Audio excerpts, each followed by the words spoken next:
Bismillahirrahmanirrahim. Assalamualaikum warahmatullahi wabarakatuh. Waalaikumsalam warahmatullahi wabarakatuh. Bismillah, alhamdulillahirrahmanirrahim. Assalatu wassalamu ala asrafil anbiya wal mursalin sayyidina wa maulana Muhammadin wa ala alihi wa sahbihi ajma'in. Amma ba'du. Yang terhormat Gus Muhammad Sofiyuddin selaku motivator, pendobrak para pelajar-pelajar NU khususnya di Kecamatan Pungging. Puja dan puji syukur kepada Allah Subhanahu wa taala atas berkat rahmat Tuhan yang Maha Kuasa sehingga kita semua dapat melaksanakan kegiatan perdana yakni diskusi.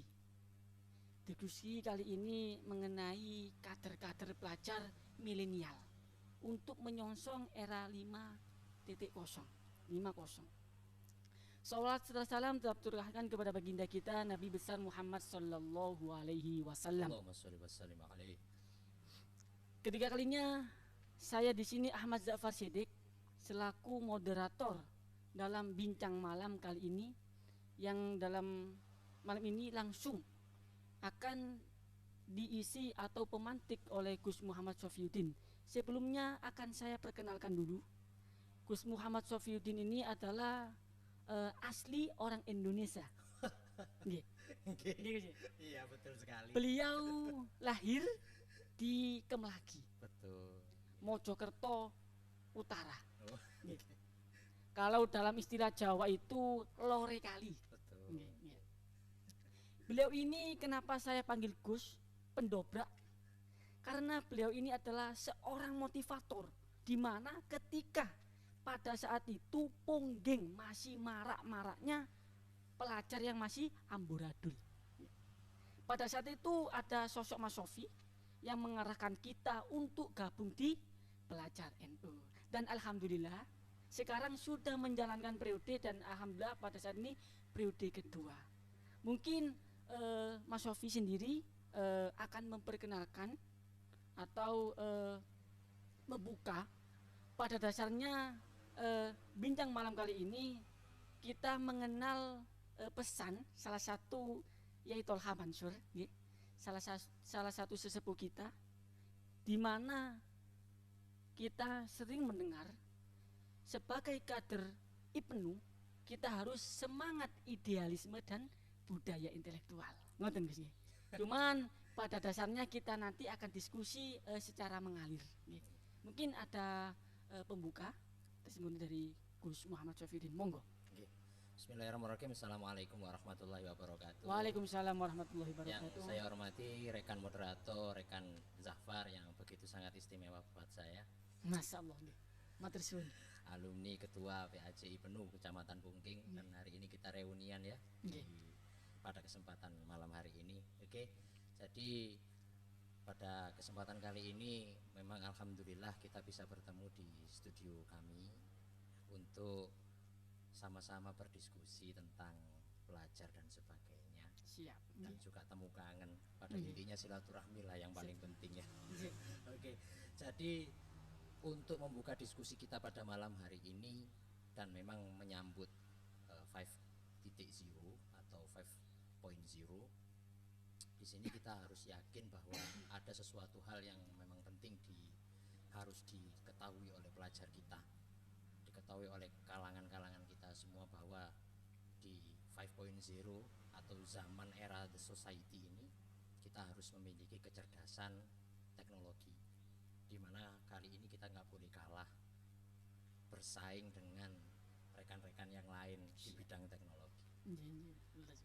Iya, jadi walaupun kita memang dikategorikan pelajar santri yang katakanlah notabene adalah kalangan-kalangan tradisional, kalangan-kalangan kultural, tapi kita nggak kalah karena kita memiliki kemampuan di bidang teknologi, kecakapan untuk menjawab tantangan zaman.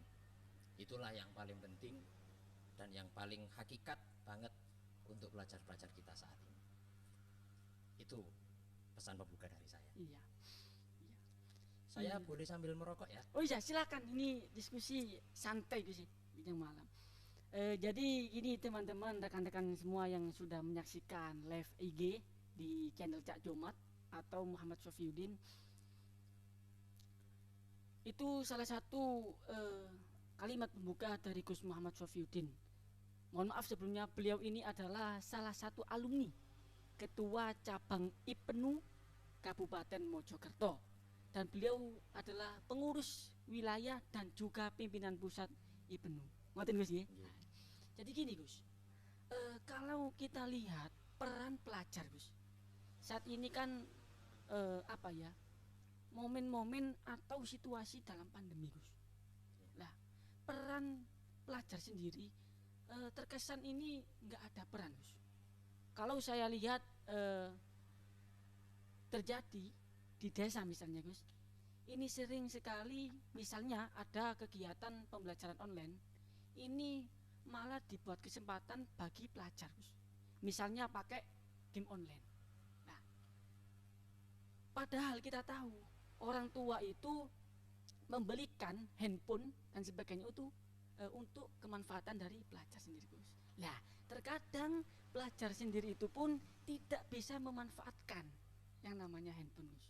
Mungkin Gus Muhammad Syafiuddin sedikit akan menjelaskan gimana sih seharusnya yang dilakukan oleh seorang peran pelajar, apalagi di dalam pandemi COVID ini Gus.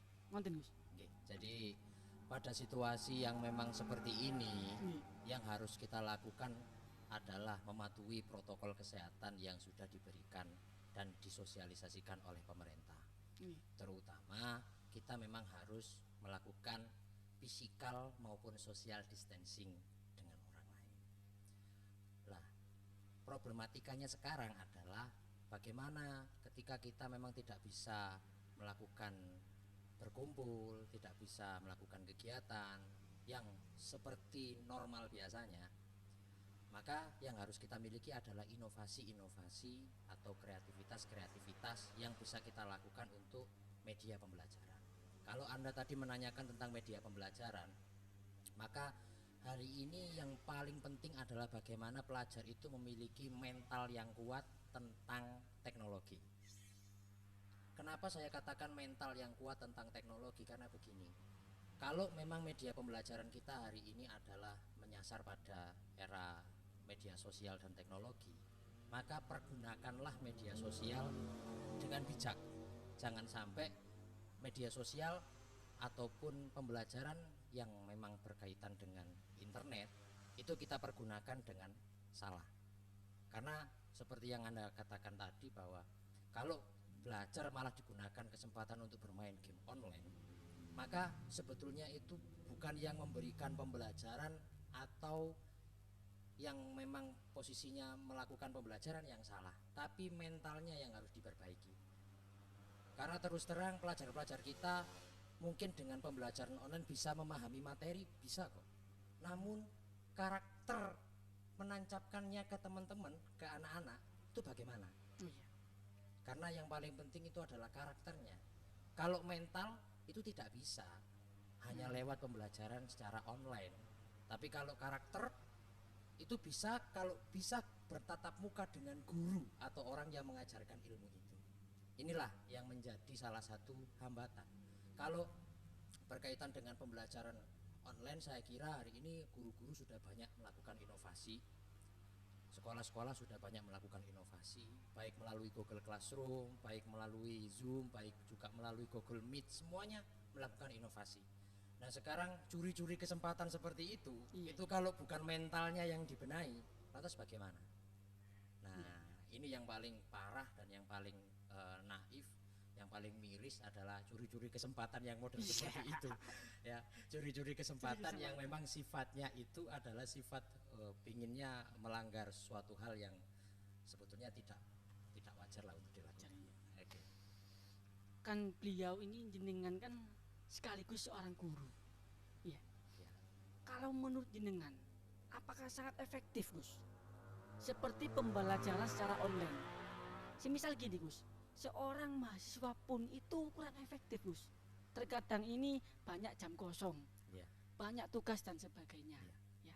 Kalau di kalangan jenengan seorang guru, gimana Gus? Kalau saya pribadi pembelajaran secara online terus terang tidak efektif Mas. Karena memang posisinya pembelajaran online itu tidak bisa kita samakan dengan pembelajaran tatap muka seperti yang ada di kelas. Terus terang tidak efektif sama sekali.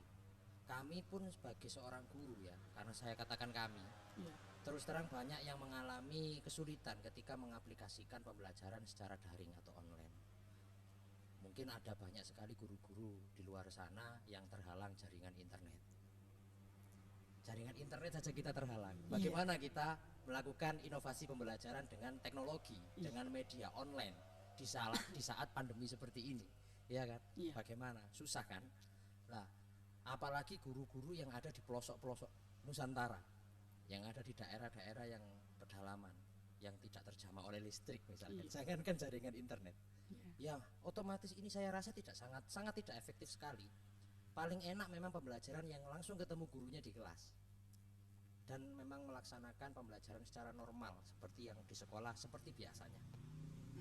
Karena kalau saya lihat kondisi saat ini, peran pelajar harusnya seperti apa sekarang, ya harus kita berikan fasilitas untuk melakukan pembelajaran atau fasilitas pembelajaran yang lain di luar sekolah untuk membantu kalangan-kalangan kita ya sebagai golongan pelajar untuk belajar secara daring atau online. Nah, ini yang harus kita bahas sekarang.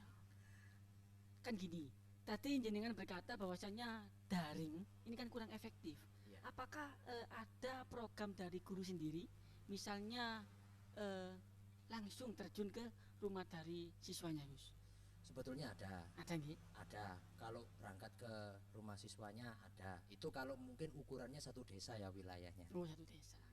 Satu desa atau mungkin satu dusun yang dekat-dekat mungkin bisa. Tapi kalau sekolah SMA, SMK yang katakanlah di situ ya jauh sekali jaraknya dengan murid, dengan siswa.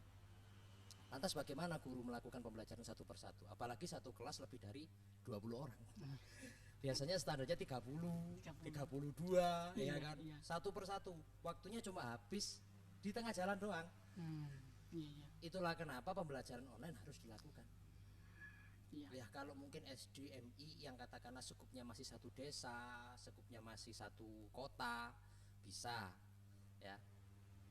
Tapi kalau wilayahnya jauh-jauh, misalkan yang sekolah SMA di Kabupaten Mojokerto ini sekolahnya di kota, gurunya harus datang.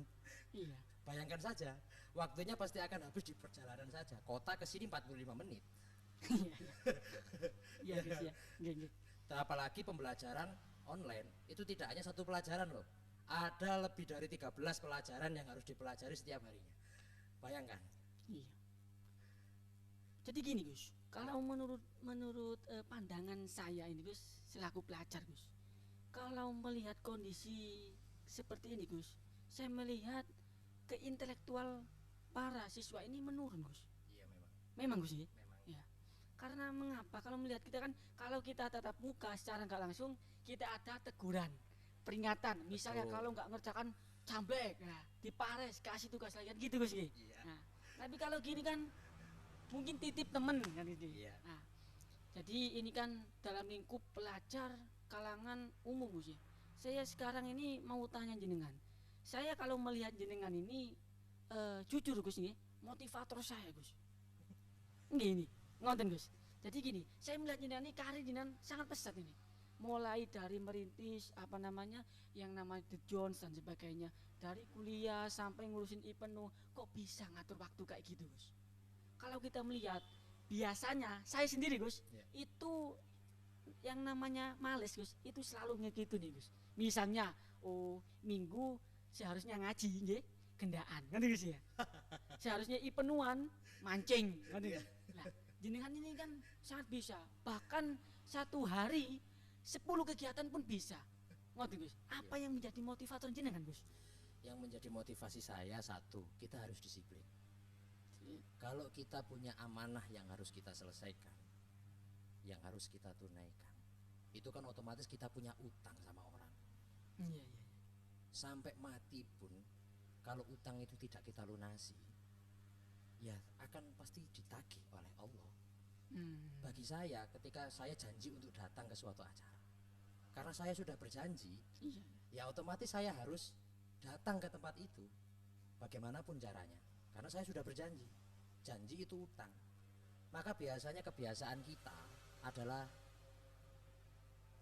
balelo atau istilahnya itu selalu mengingkari amanah yang sudah diberikan kepada kita. Contohnya saja amanah untuk melaksanakan undangan itu tadi. Sering banget kita itu wis nggak apa-apa lah, wis nanti juga bisa hadir di kesempatan yang lain. Jangan seperti itu. Harus disiplin, harus memiliki keistiqomahan diri, di mana kalau kita punya janji sama orang lain, tolong, itu adalah utang yang akan kita bawa sampai mati. Kalau kita nggak menunaikan janji tersebut, ya otomatis kita nggak akan pernah bisa melunasinya. Itulah kenapa saya nganggap kalau saya ngurusi organisasi macam apapun ya, itu utang saya. Lah kalau utang, saksinya banyak kan? Iya, iya. Otomatis kalau saya posisinya nggak bisa melaksanakan utang saya sampai lunas, sampai mati pun pasti akan saya bawa, Mas. Ayo coba bayangkan, wong saya ini nggak takut siapa-siapa kok, saya cuma takut Allah. Memimpin sebuah organisasi itu menderita loh, Mas. Legend is legend, kata Kiai Haji Agus Salim. Siap, siap. Memimpin itu menderita. Maka kalau sampean siap menjadi seorang pemimpin, sampean harus siap menderita, terutama ngatur waktu sampean. Sampean harus punya waktu yang disiplin untuk wayai keluarga. Waktunya untuk keluarga, wayai atau waktunya untuk belajar, waktunya untuk kuliah. Harus bisa mengatur waktu dengan baik. Jangan waktunya kita belajar, kita malah main. Waktunya kita main, kita malah belajar. Nah ini kan sama dengan menumpang tindikan waktu. Otomatis kita nggak akan bisa mengatur diri kita sendiri, apalagi ngatur orang lain. Bagaimana bisa kan? Iya. Lah, ciri khas menjadi seorang pemimpin yang baik adalah pandai mengatur waktu dan meyakinkan pada dirinya bahwa setiap kali dia ngurusi organisasi, dia punya utang dengan orang lain. Lah, kalau punya utang dengan orang lain seperti ini, kalau nggak sampean lunasi, sampean akan punya utang sampai mati. Bagi saya seperti itu. Utang. Iya, loh sampean kan sudah bilang asyhadu alla ilaha illallah wa asyhadu anna muhammadar rasulullah. Raditu billahi robba wa bil islami dina. Loh, itu nggak main-main, Mas. Kalau di akhirat ditagih sampean. Iya. Ketakutan saya yang nomor satu adalah itu. Karena ketika sama jadi pengurus apapun organisasinya ya secara umum, baik IPENU, baik HMI, apapun, PMII, apapun ya organisasinya. Kalau sama sudah menyatakan kesiapan sampean untuk menjadi seorang pengurus apapun, bukan hanya ketua, sampean harus mempertanggungjawabkan apa yang sudah menjadi akad sampean dari awal itu. Kalau ini saja sudah tidak dapat sampean tanggung jawabkan, membangun keluarga apalagi. Kalau bicara keluarga nih malah kebelet, Gus. Kebelet. Wis nang nih kalah. Asik. Pendungan nih, Gus nih. Amin ya. Nggih. Jadi punya hutang. Tapi gini, Gus, terkadang kita ini terkalahkan dengan malas, Gus. Terlalu meremehkan. Alah, itu kegiatan kecil, saya lebih kegiatan besar aja. Kan gitu, Gus. Iya. Biasanya. Apalagi saya pun pernah menjabat sebagai ketua. Alah, kegiatan gini, Rek. Sama, aku juga jadi ketua. Siap. Satu hati nih. Oke, siap. Tadi ini membicarakan pelajar secara umum, Gus. Iya, betul. Ini kan kalau semerap saya ini pakai baju rekan gini loh, Gus. Betul, bagus. Pasti kan bukan ini Gus ya, nggih ya. Ini. Kader IPENU sejati. Siap, amin ngoten Gus, nggih, ngoten nggih. Jadi gini, Gus. Kalau kita melihat yang terjadi sekarang, Gus. Iya. Kita ini kan sebagai demis. Betul. Nggih. Khususnya di PAC. Betul. Tapi terkadang kita ini tidak rela, Gus. Ketika IPENU itu khususnya di Pongging, Gus. Ini rananya agak melenceng, Gus. Oh, begitu. Terus mudi. Iya. Kalau melenceng ya harus kita luruskan, Mas. Ya, ini. Iya. Terus bagaimana cara kita meluruskan? Ya tergantung versinya kita. Misalkan kita ini kan sebagai dewan pembina. Iya kan? Dewan pembina. Maka tolonglah teman-teman itu memposisikan dewan pembina itu seperti apa. Nggih. Masa kita yang harus menyonyol-nyonyolkan awak, menyonyol-nyonyolkan diri kita. Iya nggak sih? Betul. Ya, Nggih. Makanya teman-teman itu memposisikan kita seperti apa. Tolonglah, kalau pengen dihormati oleh orang, kita harus belajar menghormati oleh orang lain dulu. Ya, nggak mungkin orang lain akan perhatian menghormati kita, peduli dengan kita. Kalau kita nggak mencoba untuk perhatian dan peduli dengan orang lain terlebih dahulu. Gini Gus, kalau kita ini melihat Gus, saya sendiri Gus ya, Iya. khususnya di tempat saya lah ini, terkadang kita ini sudah intinya meluruskan Gus, tapi terkadang ini kesannya kita ini ikut campur ngonten Gus. Padahal kita ini kan demis Gus nggih. Iya, Nek memang itu melenceng, kita kan meluruskan. betul. Mbok gawe gak mbok gawe urusanmu. Betul sekali. Ngoten Gus nggih. Nggih. Ngoten. Nah, tetapi terkesan kita ini kayak ngurusi Gus. Sekalian itu kita ini nggak mau lepas dari jabatan gitu Gus.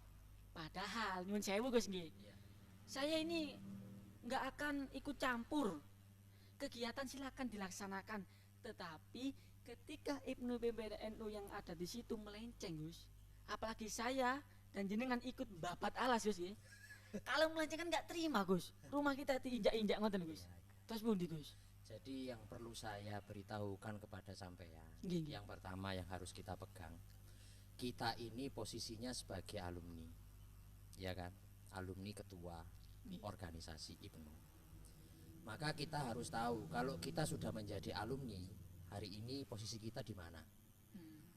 Mau ngomong bagaimanapun kita memberikan nasihat sebagai dewan pembina, kalau tidak didengarkan ya percuma, ya kan? Iya iya. Buang-buang energi, Iya. Aduh, ya Gus. iya kan? Nggih. Buang-buang energi. Nggih. Makanya ini tergantung bagaimana teman-teman kepengurusan hari ini memposisikan kita. Ya belak-belakan saja terus terang kita. Nggih. Kalau mereka mampu memposisikan kita dengan baik, ya otomatis organisasinya akan baik. Itulah kenapa saya ngomong bahwa semua itu tergantung mereka yang hari ini memposisikan para senior-seniornya seperti apa. Pahlawan bagi kader-kader IPNU itu bukan pahlawan-pahlawan nasional, alumni mereka. Karena yang mengajak mereka untuk menjadi pengurus IPNU dan hebat untuk saat ini itu siapa? Mereka harus ingat itu. Iya. Kalau mereka tidak mampu memposisikan dengan baik para alumni mereka, wong bangsa yang hebat saja tidak pernah lupa dengan sejarah kok. Siap. Jas merah ngoten Gus. Betul. Nah, kalau sudah tidak bisa memposisikan para alumni dan seniornya dengan baik, lah bagaimana mereka bisa mengurusi organisasi juga dengan baik? Ya tidak akan bisa toh. Memang itu sulit Gus. Ngoten Gus. Memang saya sendiri Gus ini. Ya, Namanya manusiawi. Terkadang kita ini misalnya Gus. betul. Memang itu dalam ranah misalnya ada kesulitan, kita kan seendahnya kan kita diberitahu Gus, Iya. apa kesulitan yang terjadi biar organisasi ini tidak macet kan Gus. Betul. Tapi terkadang hamba ini Gus nggih, kayak apa ya, nasi bungkus dibuang Gus. Oh, begitu. Saya ini sakit gitu Gus. Terkadang ini saya ini Ini curhat nih. iya curhat. Terkadang ini permasalahan kuliah timbul, permasalahan jodoh timbul, apalagi organisasi gimana Iya. teman-teman ini. Iya, iya. Gitu loh Gus. Iya. Sabar ya, Mas. Nggih. Ini ujian Gus. Iya, betul. Nah gini Gus, nah saya ini kan dulu kan salah satu jenengan, kader jenengan yang Oh, pernah bisa. jenengan kasih apa ya, embel-embel kader telo gitu sih. Saya ingat betul itu Gus, saya ingat ya teman-teman, saya ingat ini. Saya dulu sempet keluar dari IPNU atau turun jabatan dari ketua PAC. Kalau gak karena Gus Sofiuddin mungkin saya nggak tahu sudah. Dan saya sangat merasakan barokahnya sekarang. Ngoten Gus. Begini ku Gus permasalahan Gus. Iya, iya, iya. Jadi terkadang hati kita tidak rela Gus. Iya. Ya kita nih nggak kepingin kita dihormati Gus. Tapi kita berusaha sumbangsi Gus. Iya. Apa yang kita bisa kasih kita bantu gitu loh Gus. Iya. Tapi teman-teman ini terkadang ini nggak paham sampai situ. Ngoten Gus. Iya, Iya. iya, iya. Nah terkadang ini apa nah ya, teman-teman ini lebih mementingkan apa ya, egoisme masing-masing. Oh, begitu. Nggih. Ya saya pernah ini tanya ke teman-teman, apakah ada gini-gini sharing-sharing sama demisioner dan sebagainya. Nah ini terkadang ini malah nggak ada komunikasi ngoten Gus. Oh, begitu. Nggih. Jadi kita harus satu ya, Mas ya. Nggih. Memang karena kita sekarang bukan siapa-siapa, kita harus tahu posisi kita. Ya kan? Nggih Gus. Bener kan? Nggih. Nah, karena kita harus tahu dan sadar dengan posisi kita, Nggih. maka yang harus kita lakukan adalah saat ini cukup kita memberikan nasihat dan memberikan bimbingan yang baik kepada mereka. Hanya itu saja. Mau didengarkan atau tidak, itu urusan mereka. Dan kewajiban kita sebagai Dewan Pembina, memang kita tidak boleh Mas mengintervensi atau mengatur apapun yang sedang mereka rencanakan dan mereka kerjakan saat ini. Untuk itulah yang harus kita lakukan adalah cukup memberikan nasihat, membimbing mereka dengan baik, memberikan masukan-masukan, memberikan bimbingan-bimbingan, baik itu secara moral ataupun yang terpenting adalah secara material. Material. Iya, iya. Betul. Karena itu yang paling apa ya, paling dinantikan oleh teman-teman. Ya kan? Iya, Gus. Nah, cukup itu saja. Mau mereka berterima kasih atau tidak kepada kita, kita niatkan bahwa yang kita lakukan adalah mengabdi di IPENU, walaupun kita saat ini bukan lagi menjadi bagian dari kepengurusan itu. Kita hanya bagian di luar itu, yang saat ini masih dianggap atau mungkin tidak dianggap oleh mereka sebagai Dewan Pembina. Nggih. Kan begitu. Nggih. Saya merasakan betul kok apa yang saya rasakan, Mas. Asik. Merasakan betul apa yang saya rasakan. Nggih. Saya mencoba untuk memahami perasaan Anda. Siap. Makasih loh, Gus. Sama-sama. Oh, Tapi diunjuk kopi nih, Gus. iya, siap, Santai, siap. santai. Iya, monggo. Jadi untuk itulah yang harus kita lakukan hari ini. Kalau mereka memang tidak bisa kita atur dengan baik, ya sudah, kita serahkan semuanya kepada pengurus di atasnya. Mereka kan di bawah naungan MWCNU. Nggih. Maka MWCNU ya yang patutnya untuk memberikan mereka nasihat. Janganlah membenturkan kita dengan MWC. Nah, ini Gus masalahnya, Gus. Lah, kalau masalahnya di situ membenturkan kita dengan MWC, Iya. maka lebih baiknya kita suruh mereka sowan langsung kepada MWCNU. Kita yang memfasilitasi, duduk bareng dengan 3 sudut pandang akan lebih enak dalam menentukan dan menyelesaikan masalah, menentukan keputusan solusi penyelesaian masalah, ataupun juga dapat bisa mendengarkan segala macam aspirasi sudut pandang dari segala macam pihak. Iya. Jangan duduk satu persatu, gak akan pernah menyelesaikan masalah, Mas. Duduk bareng, kita sowan ke MWCNU, ya kan? Nggih. Karena itu sebagai pengurusan di atas kita, begitu Mas. Jangan sampai kita posisinya ya hanya bertemu dengan teman-teman bertemu dengan MWC sendiri-sendiri. Maka kita yang lebih dewasa, lebih dianggap senior, Siap. memfasilitasi mereka untuk ketemu dengan MWC, lebih enak di situ. Karena apa? Ada silaturahmi yang terjadi, ada sowan-sowan yang terjadi di situ, ya kan? Itu lebih enak. Nggih. Ya memang itu sakit Gus menurut saya, Gus. Tapi kan saya ini inget pesan-pesan jenengan, Gus. Ketika masa jenengan Far, pesneling peda ini satu, gitu Gus. Setelah kepengurusan sampean harus ditingkatkan Betul. 2 dan 3. Tapi saya rasa ini saya sangat salut sama teman-teman ini, Gus. Tapi memang terkadang ini yang seharusnya dikomunikasikan dengan demisioner atau para jajaran MBC. Tetapi terkadang ini teman-teman ini apa ya Gus ya? Sendiri Gus. Nah ini terkadang ini saya pertanyaan gini Gus. Saya ini kan demis, otomatis apa yang terjadi di MBC misalnya Gus, kan langsung terjun kepada pengurusan. Tetapi orang-orang masih tetap nabrak saya Gus. Ada apa dengan ini? Ada apa dengan ini? Nah ketika saya bertanya kepada kepengurusan, sama sekali tidak ada jawaban. Nggak ada apa-apa Mas. Gitu Gus. Apalagi sekarang masa-masa pandemi, kegiatan pun mungkin teman-teman lebih kepada kuantitas, lebih memperbanyak kader dan sebagainya. Jujur memang banyak kader Gus. Tapi saya pernah bilang jenengan Gus, Pungging akan mengedepankan yang namanya kualitas. Oke lah, lainnya mengandalkan proposal Gus, nyun sewu. Tapi Pungging khususnya Gus nyun sewu Gus, todong kan Gus. Wani piro. Nek kalau diajakno urunan mana? Urunan mana? Itulah istimewanya PAC Pungging. Alhamdulillah. Matur Kalau suwun. menurut saya seperti itu. Ngoten Gus. Oke. Tapi permasalahan itu apakah sangat Gus? Umum Gus di kalangan jenengan? Ya kebanyakan seperti itu. Ngoten, Makanya kita ini jangan sebagai bola menggelinding. Ibaratkan main biliar, kita ini adalah bola putih yang menabrak sana menabrak sini Mas. Jangan seperti bola putih dalam meja biliar. Kita ketabrak dengan sana, ketabrak dengan sini. Kita harus menjadi pedoman, patokan, atau istilahnya itu kita menjadi pondasi yang memperkuat mereka. Gitu. Iya. Kenapa saya bilang pondasi yang memperkuat mereka? Dikala mereka sedang posisi ingin membangun sebuah rumah, mereka ini kan menjadi gentengnya, pintunya, kusen jendelanya, Iya. dan macam-macam fasilitas rumah. Kita ini yang harus jadi pondasinya. Itulah tugas kita sebagai alumni. Kalau kita nggak jadi pondasinya, mereka mau bangun rumah sebagus apapun mereka akan roboh. Makanya saya ngomong, kalau jadi alumni kita yang harus memfasilitasi ngobrol dengan MWJ. Maka kalau kita selesaikan sendiri nggak enak mas rasanya. Silaturahmi yang harus kita kedepankan. Bener, kita harus memiliki ya, jiwa rasa memiliki, itulah istimewanya PAJ Pungging. Tapi silaturahmi yang harus kita ikat. Ukhuwah kita itu yang nomor satu. Dalam abadi khairu ummah. Siap, Ya. siap. Nggih. Dalam abadi khairu ummah, beberapa sikap dasar warga Nahdliyin, kita hanya kurang satu, ukhuwah Nahdliyah kita yang tidak terpatri kuat di dalam hati. Berkaitan dengan ukhuwah Nahdliyah, mosok podo-podo NU podo sikat-sikatan. Lah ini Gus. Kalau jenengan kamu kayak gitu Gus, saya ini pernah Gus, mohon maaf Gus. Ya tetangga gitu Gus, orang lain ya.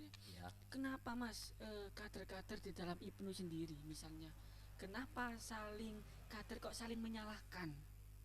Aibnya dibuang keluar. Saya melihat orang lain ditutupi Mas. Dan kebanyakan di dalam itu pada cari kepentingan. Ngoten Gus. Nah ini yang seharusnya digarisbawahi oleh para kader-kader di kados kula ngoten Gus. Niku leres Gus ngoten jenenge. iya memang ada yang Ada, terjadi Gus. seperti itu, ada. Tapi terkesan ini Gus. Terkesan ini kan organisasi kan benda mati Gus. Iya. Kan oknum Gus. Betul. Jadi terkesan ini organisasinya ini jelek Gus. Oh begitu. Iya. Lah memang Gus. Kebetulan sebelumnya saya sudah mengingatkan gini. Tetapi seakan-akan ini nggak ada tindakan sama sekali.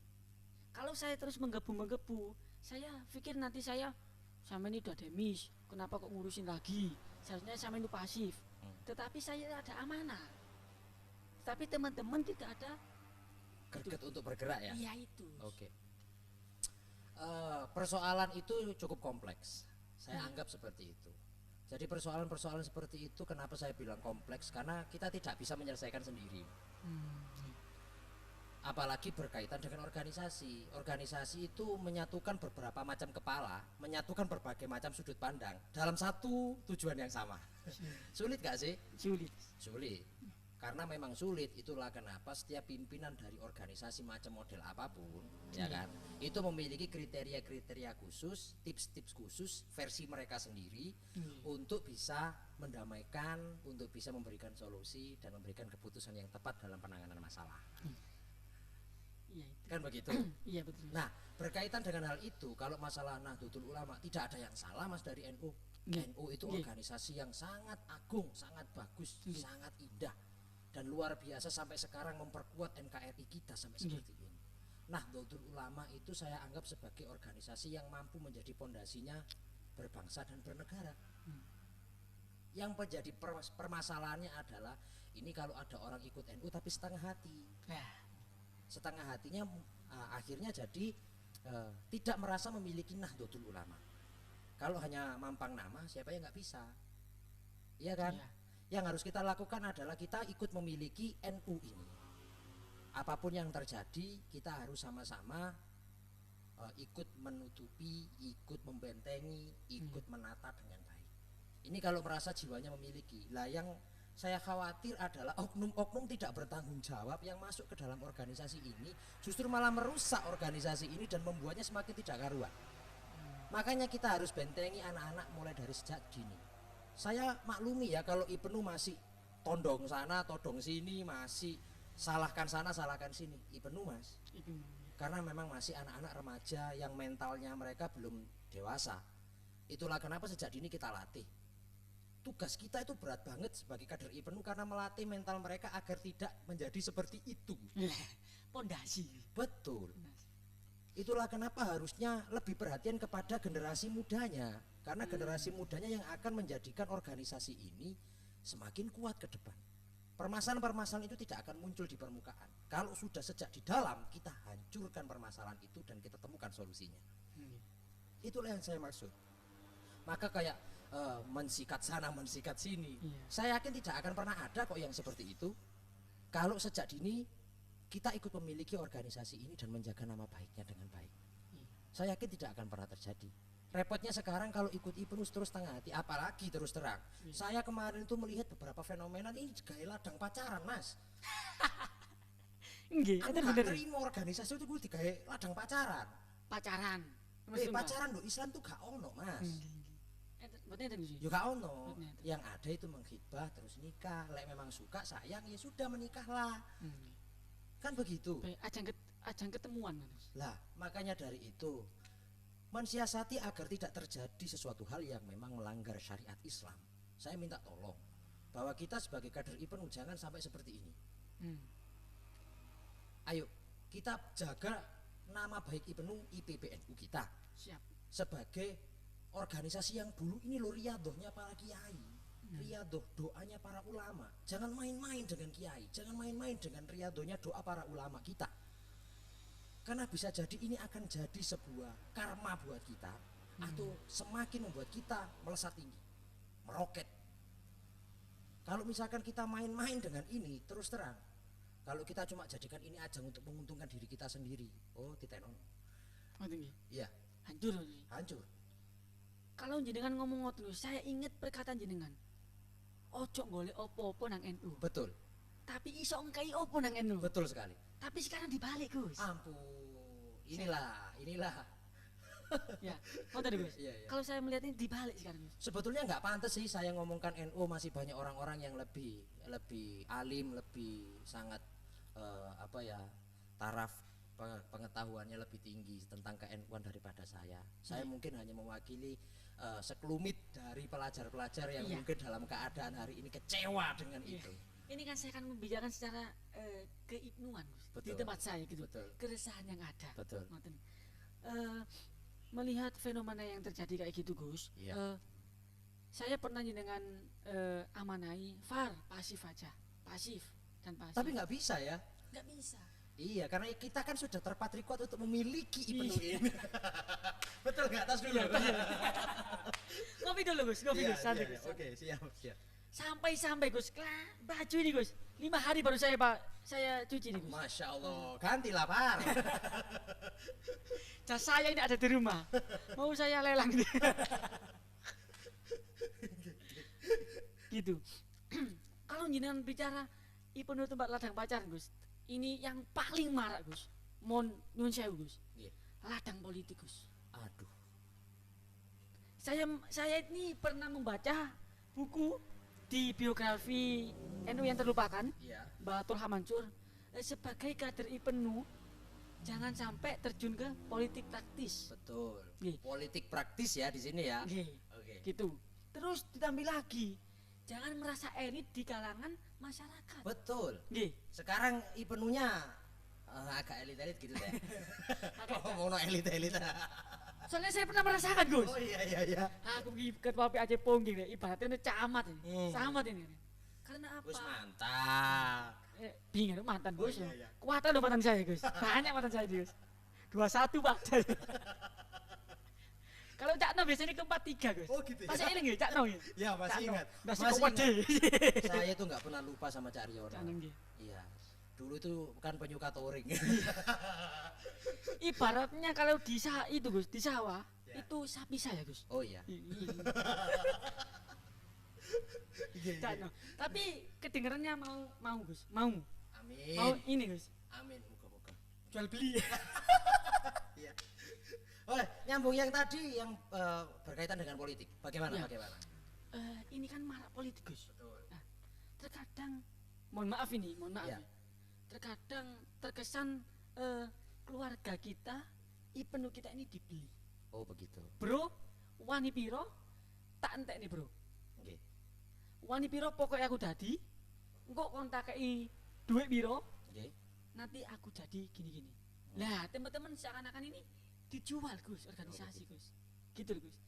Terus budi pandangan jenengan. Jadi pandangan saya berkaitan dengan ketika organisasi IPNU ini berpolitik sah-sah saja. sah-sah saja. Sah-sah saja. Orang mau berpolitik model apapun sah-sah saja. Orang Orang mau mau organisasi berpolitik model apapun sah-sah saja. Yang paling membuat saya miris adalah ketika berpolitik praktis. Di mana politik praktis ini adalah kita sama halnya menjual organisasi kita kepada orang-orang yang punya kepentingan tertentu dalam dunia politik. Ini yang saya miris. Tolong, organisasi kita ini kan gerakan pelajar. Iya. Yang harus kita openi, yang harus kita rawat adalah gerakan pelajar, Gerakan belajar. bukan mencari keuntungan dari dunia politik. Itu tolong dicamkan ke teman-teman. Jangan sampai politik yang membawa kita, jangan sampai politik yang memperdaya kita, tapi kita bijaklah bagaimana menghadapi politik yang baik. Ya kan? Mau pilihan apapun itu kan terserah kita kan? Iya. Oke, mau pilihan apapun kan terserah kita. Pada intinya kalau kita berpolitik lepas baju. Betul. Ngoten nggih sih? Ya, saya setuju dan sepakat terkait masalah itu. Mau berpolitik model apapun, ya jangan menggunakan ipenunya lah. Iya. Ipenunya ini suci. Suci gitu guys. Betul. Pengorbanan Gus nih. Iya. Makesta ini Gus. Iya. Oh, saya sudah makesta, lakmut, lakut, diklat tamah semuanya sudah. Jadi gini Gus, sebelum mengakhiri bincang malam kita ini Gus, mungkin ada motivasi Gus, pesan-pesan apa yang perlu dilaksanakan khususnya Gus ya. Saya mohon nih Gus, mohon sangat. Pelajar itu di Kecamatan Punyi Gus. Ada. Monggo Gus. Oke. Kita hari ini adalah percontohan. Karena kita menjadi percontohan, maka kita mengemban amanah yang begitu suci, di mana kita hari ini ikut dalam organisasi Ikatan Pelajar Nahdlatul Ulama. Tolong, jangan hanya menjadi orang yang mencari untung dalam IPENU, tapi jadilah orang yang merawat IPENU. Yang pada intinya adalah kalau kita merawat IPENU, berikanlah yang terbaik untuk IPENU. Jangan hanya sekedar kita memposisikan diri kita mencari segala macam keuntungan secara pribadi dalam organisasi IPENU ini. Maka yang bisa saya pesankan kepada kalian, teman-teman kita yang saat ini masih jadi pengurus Ikatan Pelajar Nahdlatul Ulama maupun Ikatan Pelajar Putri Nahdlatul Ulama, jadilah seorang pemimpin, bukan menjadi seorang pengikut. Karena jika kita menjadi seorang pemimpin, maka segala macam apapun cerita akan abadi untuk selamanya. Tapi kalau kita hanya jadi pengikut, kita tidak akan bisa menghasilkan apapun berkaitan dengan cerita-cerita yang sedang kita karyakan. Iya, siap, siap. Oke, itulah pesan saya. Siap. Terima kasih Gus. Mungkin bincang malam kita bisa diakhiri Gus ya. Terima kasih. Nanti mungkin ada next time lagi. Siap. Siap. Itu rekan-rekan yang bisa kami sampaikan. Semoga senantiasa bermanfaat untuk jenengan semua.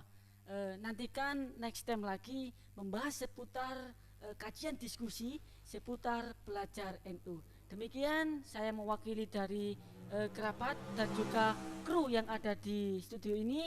Saya mohon maaf yang sebesar-besarnya. Wallahul muwaffiq ila aqwamit thoriq. Wassalamualaikum warahmatullahi wabarakatuh. Waalaikumsalam warahmatullahi wabarakatuh. Matur suwun Gus.